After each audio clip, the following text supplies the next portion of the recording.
राजस्थान विधानसभा में विपक्ष के नेता टीकाराम जूली ने कहा, जिस तरह से हम आरोप लगा रहे हैं, चुनाव आयोग भाजपा का पक्ष क्यों ले रहा है, हमें समझ नहीं आ रहा। अगर हमारे आरोप झूठे हैं तो चुनाव आयोग को स्पष्ट करना चाहिए और हमें बताना चाहिए कि राहुल गांधी ने जो डेटा पेश किया है वह गलत है।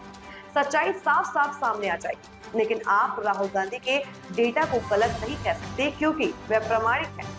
सीधे चुनाव आयोग की वेबसाइट से दिया गया है और फिर भी आप भाजपा को आगे बढ़ाते और भारतीय जनता पार्टी को आगे कर देते हो, तो ऐसे चलने वाला नहीं है। हम वही बात कह रहे हैं कि आप लोग पूरे देश के अंदर जिस प्रकार से वोट चोरी कर रहे हैं, 1 लाख वोट कर्नाटक की सिर्फ एक विधानसभा के अंदर जिस प्रकार से राहुल गांधी जी ने जनता के सामने रखे हैं, उसका जवाब नहीं है। 65 लाख वोट आप बिहार के अंदर काट देते हो और एक नया वोट आप जोड़ते नहीं हो, उसका जवाब इनके पास नहीं है। और इसको लेकर यात्रा राहुल जी निकाल रहे हैं तो आप हमारे मुख्यालय पे हमला करने के लिए पहुंच जाए, आपका मंत्री और साथ चला जाए, तो ये तानाशाही, ये गुंडागर्दी चलने वाली नहीं है। ये देश जो है गांधी जी का देश है, नेहरू जी का देश है, जहां बाबा साहब अम्बेडकर का संविधान काम कर रहा है।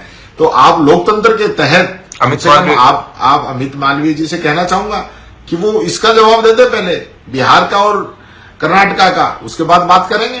देखिए, ये जो जिस प्रकार से हम लोग आरोप लगा रहे हैं चुनाव आयोग पे, जवाब बीजेपी क्यों देती है ये समझ में नहीं आ रहा। अगर हमारे आरोपों के अंदर सच्चाई नहीं है तो चुनाव आयोग क्लियर करे ना, बताए कि राहुल गांधी जी ने जो डेटा दिया है वो सही नहीं है, दूध का दूध पानी का पानी हो जाएगा।